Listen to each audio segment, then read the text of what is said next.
Hello, everyone, and thank you for tuning in. Today, we're going to be looking at the state of altcoins. With this recent Bitcoin move, this ultimately affects altcoins in a very interesting way.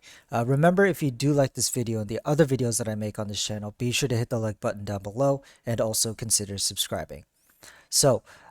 With that said, the state of altcoins is at a interesting turning point.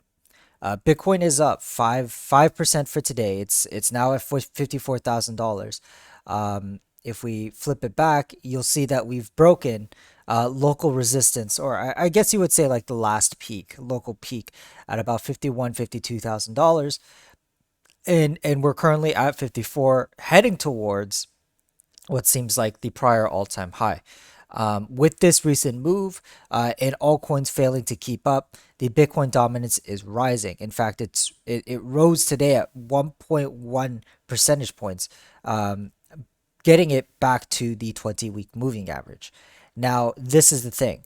Last time we were at the 20-week moving average, we got rejected, which resulted in a pretty good altcoin rally. If you remember from August 2nd to September 3rd, if we flip it back to Ethereum, we might be able to see it. Um, October 2nd to the 3rd of September, we saw a pretty nice move from Ethereum against Bitcoin, right? We saw about an 18% move, 19% move against Bitcoin in that span. Among other altcoins, you saw something also. Tezos is another one during this time between October 2nd and the 3rd of September. We saw a pretty impressive move from Tezos. So with that said, the Bitcoin dominance is rising, and it's now at the 20-week moving average. If we get rejected here, okay, if we get rejected here, then that might result in a lower low for the Bitcoin dominance chart, which would be good for altcoins, right? That would mean that altcoins bounce back, they catch up against Bitcoin, and they rally in that sense, or we break through the 20-week moving average. Now, what does that mean? We break the 20-week moving average against the Bitcoin dominance chart all the time, right? Here's October 19th, and which was a significant move up, but we also see these small incremental moves, like we see here in December of 2019, April, May, June of 2020. Here's a big move where we broke above it, etc. So, um, give it a couple of weeks. I don't think we're going to see an answer, a definitive answer, um, by this week. I think, if anything, we would have to wait until Bitcoin gets back to its prior all-time high, okay, at $64,000, and at that point, we can then take a look at the Bitcoin dominance chart, where it currently lands, if it's above or below the 20-week moving average, and how far away it is from the 20-week moving average. Um, I think that the odds of Bitcoin doing another rally like this is pretty high. We haven't had Bitcoin rally like this in quite some time, where it takes back the market share. September 2020 to the end of the year is a great example of how how big Bitcoin moves can be that affects the entire market. Ultimately, altcoin moves are bigger, right? Ultimately, altcoin moves are bigger. When we look at 2017, you can see that the drops really outweigh the rallies during a bull market, and the trend is always down.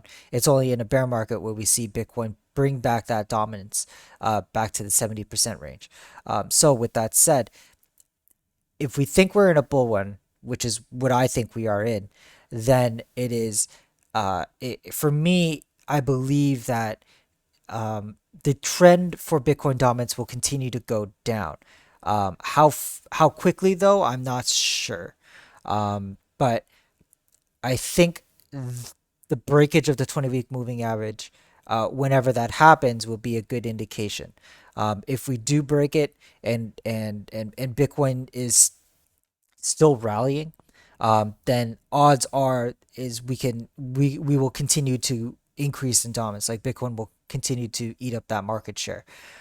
We can look at 47.33 as a line in the sand for Bitcoin dominance to see where if that acts as resistance, or we can even pull it far back as 50% dominance to see some kind of pullback from Bitcoin. But we'll definitely see if we see a rejection off the 20-week moving average, then buckle up. It's going to be altcoin season, I think. Bitcoin is well above the 20-week, enough above the 20-week moving average to result in an altcoin season. Um, and with that said, that could entirely happen. But right now, I'm not going to make any rash moves. I would like to wait until the Bitcoin dominance makes a move and Bitcoin either continues the move or stays where it is. If Bitcoin decides to chill out at $54,000, then that's another reason for altcoins to start moving when Bitcoin isn't and is above the 20-week moving average. Anyway, that's all for today, you guys. Thank you so much for watching. Take care. Bye bye.